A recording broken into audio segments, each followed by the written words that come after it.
হে মহানায়ক, মনুষ্য ৰূপেৰে তুমি ধৰালৈ আহিলা, সিঁচিলা সৃষ্টিৰ কঠীয়া।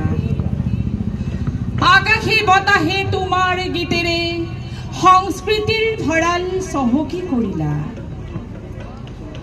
আজি তোমাৰ শূন্যতাত বহুত কথাই দেখোন মনলৈ আহিছে। তুমি লিখা গীতবোৰ যেন একো একোটা ভৱিষ্যতবাণী। গীতৰ কথাবোৰ যেন কিবা কাহিনী হৈ পৰিছে, অতীত বৰ্তমান ভৱিষ্যতৰ সমস্ত কাহিনী। আৰু সেই গীতৰ ভাষাবোৰ যেন বাস্তৱত ৰূপায়িত হ'ল। তুমিতো কৈছিলা মোৰ গীতৰ ভাষাবোৰ তোমালোকে এতিয়া নুবুজা আৰু তোমালোকে এতিয়া অনুভৱ নকৰা। মই যিদিনা নাথাকিম তেতিয়াহে অনুভৱ কৰিবা।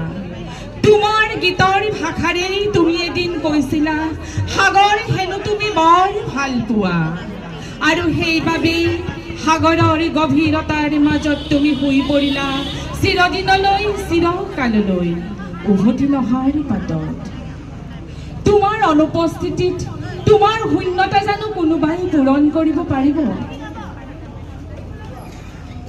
মহানায়ক, তুমি য'তেই থাকা কুশলে থাকিবা দেই। ৰজা হৈ আছিলা, ৰজা হৈয়েই থাকিবা। সেইবাবে মৃত্যুৰ পাছতো তুমি অমৰ হৈ ৰলা। তুমি চিন্তা নকৰিবা, অসম তথা সমগ্ৰ বিশ্ববাসীয়ে তোমাৰ স্মৃতিক আজীৱন জীয়াই ৰাখিব। তোমাৰ স্মৃতিক আজীৱন জীয়াই ৰাখিব। ধন্যবাদ।